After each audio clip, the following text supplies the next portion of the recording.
Friends, నేను ఆడపిల్ల వచ్చానండి. ఎప్పుడు ఉదయం పూట వచ్చేదాన్ని. వేళమట్టుకి సాయంత్రం వేళ వరలక్ష్మి వ్రతం వల్ల అన్నీ చూసుకొని పూజ చేసుకొచ్చేటప్పటికి ఈ టైం అయింది. మధ్యాహ్నం పూట ఏమో చుట్టూరు ఇలాగ లోన తిరగనిస్తారు.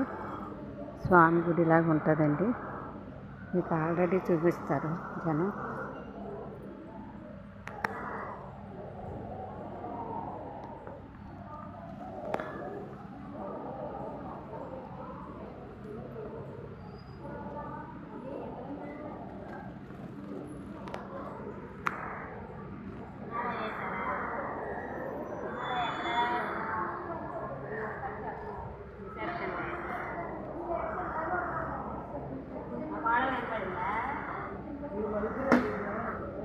ఇది 300 రూపాయలు, 50 రూపాయల టికెట్ వరుస.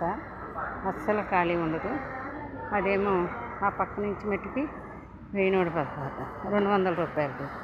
అటు వెనక్కి వెళ్తే 1114, 200. ఇది 50 రూపాయలు. స్వామి మట్టికి చాలా నిదర్శనం. ఇంత అంత అక్కడ.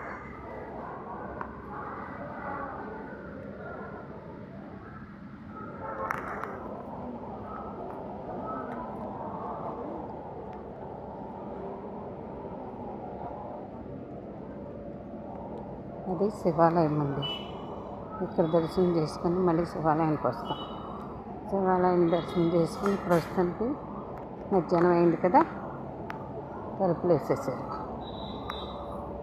4 నుంచి మళ్ళీ దేవుడి దర్శనం ఉంటుంది. ఇలా ఉంటుందండి. మొక్కలు చాలా బాగుంటుంది.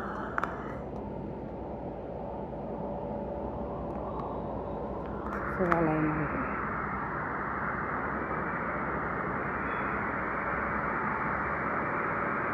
ఇవన్నీ ఒక్కసారి జనం ఉంటారు. అప్పుడు మట్టుకు ఇంకా ఖాళీ ఉండదు. అటుపక్క నుంచి రావాలి. ఎలా పడితే అలా రానివ్వరు.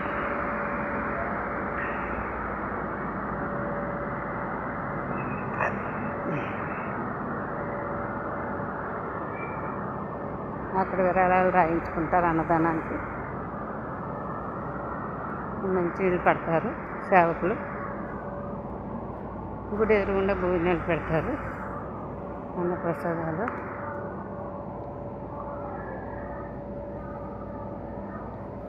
కృష్ణ ఉంది అంట స్వామి.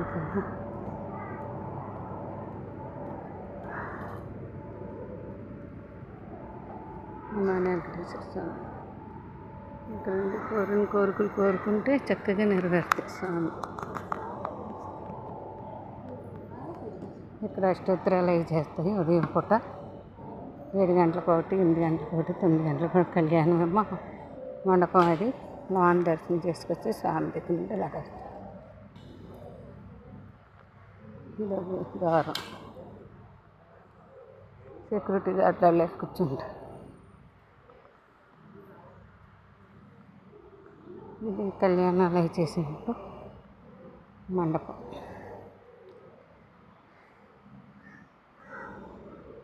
ఉచిత దర్శనం, ఫ్రీ దర్శనం ఇలాగ ఉంటుంది.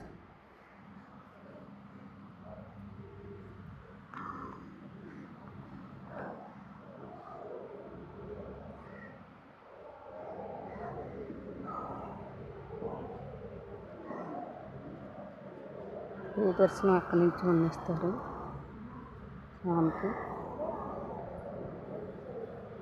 ఎంత ఇస్తాం.